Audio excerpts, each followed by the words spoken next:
Hey everybody, Nick here, and today I got a problem. I mean, clearly I got a problem if I can put all these on a desk at the same time, but I got a different problem. And that problem is actually one that I think all of us in the community have, and I think it's one that we should address, and that is a problem of nomenclature. Namely, what the heck do we call these different categories of knives, and why are they not all really the same thing?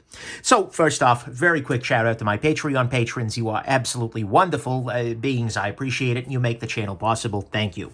But the idea for this video came to me the other day. I was actually chatting with a maker, as I am occasionally doing, and they asked my opinion on, what do we call our knives? And I'm not going to name drop because that's not super, but it came to mind in this discussion that there isn't really a good term for some kinds of knives in the world, because back in the day, so to speak, and this was probably the day even before my day, so to speak, but there were two kind of divisions, right? There was production knives. This is the Spyderco PM2. It is a production knife, right? There are millions, I don't know, maybe thousands, I haven't counted, right? Like this one, and you should be able to go down to your local knife store and ideally pick one of these guys up and, get it, and if you lose it, you replace it. They're all the same, right? It's a production knife. Same thing with your Benchmade 940 here, your Ontario Rat number 2, size comparison. This is, of course, a very much a production knife. There are very few things that you can say about this. It's not even conceivably custom, and it's not even particularly high-end either. This particular knife is like $35, $40, depending on your steel. It's a damn good value for that, but it is not a high-end knife in any classical sense, right? And for a long time, that's what production meant. And then on the other side, you had knives like this. This is the Pena Knives Front Flipper Trapper. This is a custom knife. This is a knife that, to the best of my knowledge, is mostly done by hand, right? Enrique is doing most of the finishing, most of the fitting, etc.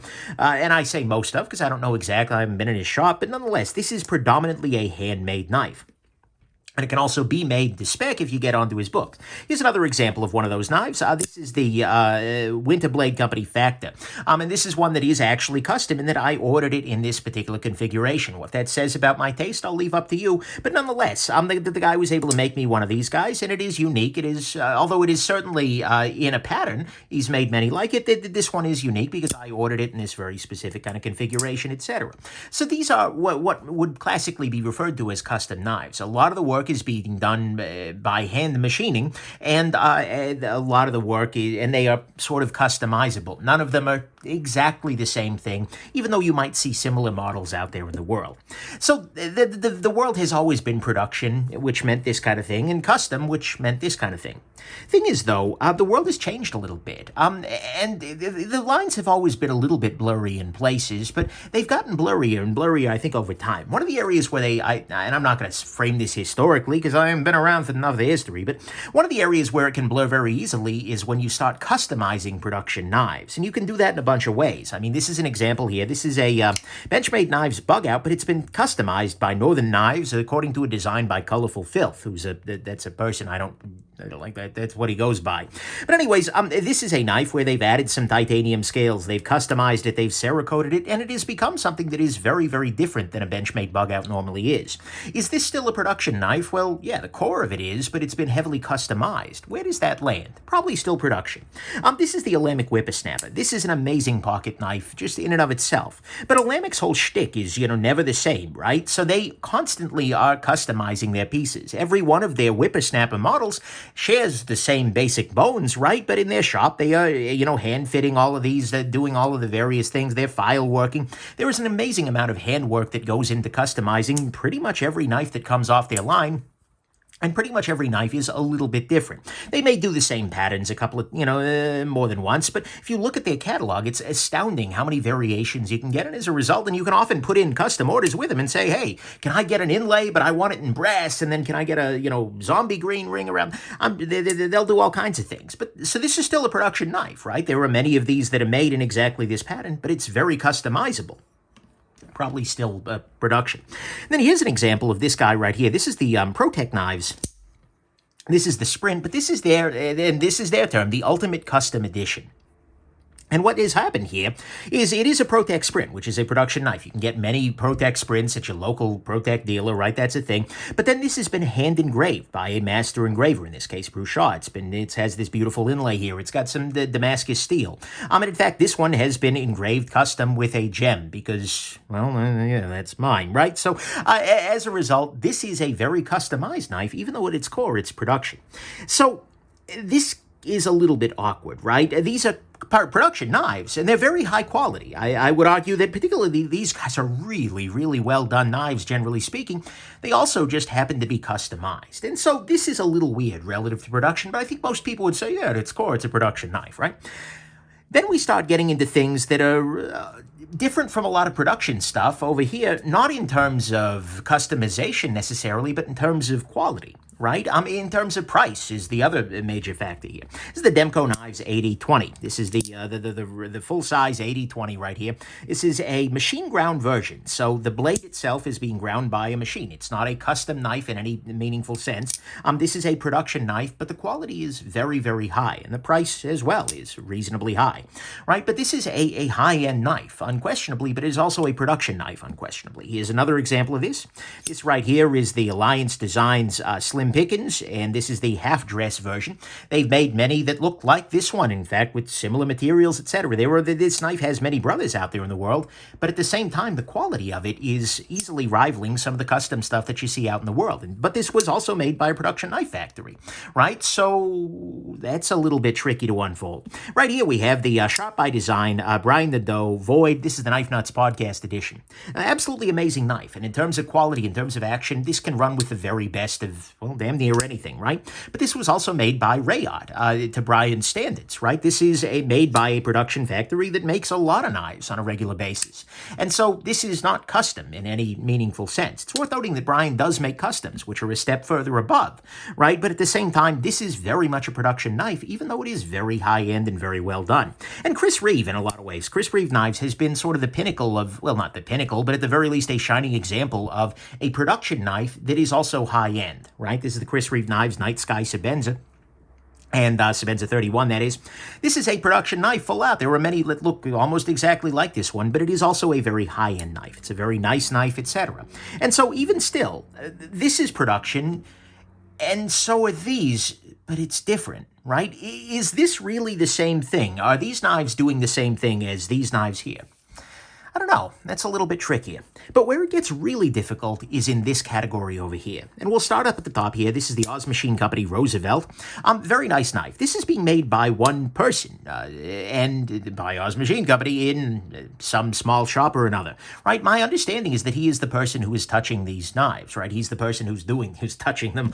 No, he's the person who's making them, right? This is being made by more or less one dude, and I'm sure some of the parts and whatnot, but nonetheless, I don't want to get into the full authorship of it, but this is one person, by and large, making this knife. It is computer made, right? It's done using CNC machines, but at the same time, it is primarily done by one maker. This right here is the Herman Knives Ishtar. This is an incredible knife, and I would put this up against pretty much any custom knives out there in the world in terms of quality, in terms of excellence, in terms of action. This is a really, really nice knife. But it is one that there are many like it. In fact, Herman has sold pieces where I look on their website, or I look on like Polish Custom Knives, who sent this guy along. I look at their site and they're like, oh, wow, mine's got a brother. So this is clearly production, right? But at the same time, quality-wise, it's right up there with customs, and price-wise as well. Look at it, $1,800 for something like this. This is the whole knife Spectre. This is a very nice knife. And in fact, this one is, so it's a bolster lock, it's full damage steel, etc. This is a production knife, again, because there are many, many Spectres. But this one's maybe a little bit different with the inlay. There weren't that many done with the bolster lock inlay there. But at the same time, and the price is definitely up there, these are not cheap knives, even if you can get them at table, right? But at the same time, it's not custom, it's production. Skiff made blades Drifter. Again, quality is amazing, but it's computer made. And so, although it was being made by Steve Skiff, right, at the same time, it's not fundamentally custom. And the Grimsmos are another great example of this. This is the Grimsmo Knives Norseman, which is, again, very much production. They have made many, many, many, many of these, several thousand. You can tell because they're numbered. But at the same time, the quality is great. And so you have to ask, and by the way, these are not the only makers doing that. A couple of others that comes to mind are Brian the Doe, his Shot by Design, I think he refers to them as customs, but the stuff he's making out of his shop are amazing. If I won the lottery tomorrow, my very first call would be to Brian to see if I can pry a couple of his out of his hand, and I'll probably get one of them anyways at some point when he makes ones that's sized for Nick Shabazz hands. Shiragorov is another company that is unquestionably production, but they do a lot of customization. They do a lot of of high-end stuff. Koenig knives, Richard Rogers, and of course the Hawks. Gavin and Grant Hawk with the Deadlocks. Those are production knives, but they are fundamentally also custom quality. And so we have this weird dichotomy of like, if you go to a show, for instance, if you go to like a blade show or something like that, you're going to see different categories, right, that knives can enter in. And none of these knives on the table are custom. They might be customized, and, some people use the term custom variably to refer to it. But in the classical sense, they're not custom. But is it really the same thing, these knives and these knives? Is this production the same as this? Absolutely not. These are still production, but they're doing something fun. So we need a better term. We need some way to be able to distinguish production from high-end production, from ultra-high-end production, from boutique production. These are all being made by factories, including many people, right? These guys are being made by artisans, right? By individuals. I mean, likely there are a couple of other people in there, but it's not really a factory sort of thing so much as a shop that is making a bunch of the same model of the knife. These guys are being customized by hand by individuals, even though some of the parts are being made in factories, right? And we really just throw all of these into one bucket, unfortunately, at the moment. That's kind of where we land. And so what I'd like to propose is, well, that we do two things. First off, I think it's really, really important, especially at this stage in the knife game, when this whole section exists, to remember that saying production knife is not a slur. Right? People say, oh, that's a production knife. Nick, I'm not into production knives. No, not for me. Oh, I like quality. I do custom. Buddy, as anybody who has wandered around a major knife show can tell you, there are many production knives in the room that outclass many of the custom knives in the room. And in fact, it is a sign of an incredible custom knife maker. And I would put Pena in this group absolutely 100%. When the fit and finish, the quality of their handmade work and of their custom-made work matches that of the higher-end production companies. It is a thing that when you are using computers to do math and you get very, very good precision. So it's very important to me that, we just understand and agree that production can mean something that is relatively inexpensive. And this is not a bad knife at all, by the way. This is a great knife. It can mean something that's inexpensive and whose goal is to make a lot of them, not necessarily to make something amazing, but production can also mean things that are amazing. But I think it's also very important that we start to think about what this category is going to be called, and maybe to an extent this one, although I'm happy to call this production easily, and this is sort of a higher end production. It's just production at a higher end price point. But this kind of stuff, the customized stuff, I mean, I think customized is as clean as anything for that, right? And I think most people will understand when you get into that. Is it a custom? No, but it's not a production piece either. It's been customized. I had a lot of handwork done, but this is the hard part. And so, like, I use the term boutique production for this, right? Because this is a few people, and again, the size of the team may vary, but it's kind of one shop that is creating these from the ground up, right? And primarily, these are being made by the designer. They're being made by the artist. And again, I would put other folks in this, like Shiragorov, Brian Dedeaux, Koenig, Rogers Hall, all them folks are in this same category of like boutique production. Is it production? Yes. But that's not a problem. Instead, it's super high-end production. The work is really well done. The machining is way up there. Each one of these is a machining masterpiece in its own different way, right? There are really amazing work here, but they are fundamentally a different thing, I feel like, than this guy. There's factory, and then there's artisan. Right? And so artisanal production, boutique production, whatever the heck the term is, if you've got a good term, let me know down in the comments, because by God, we need one.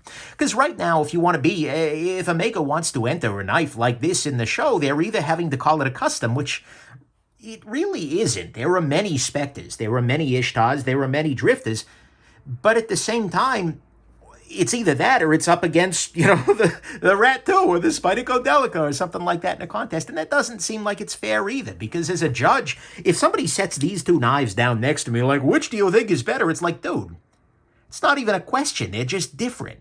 Like, this is better for many things. This is better for in terms of other things. It's a question of what you're after.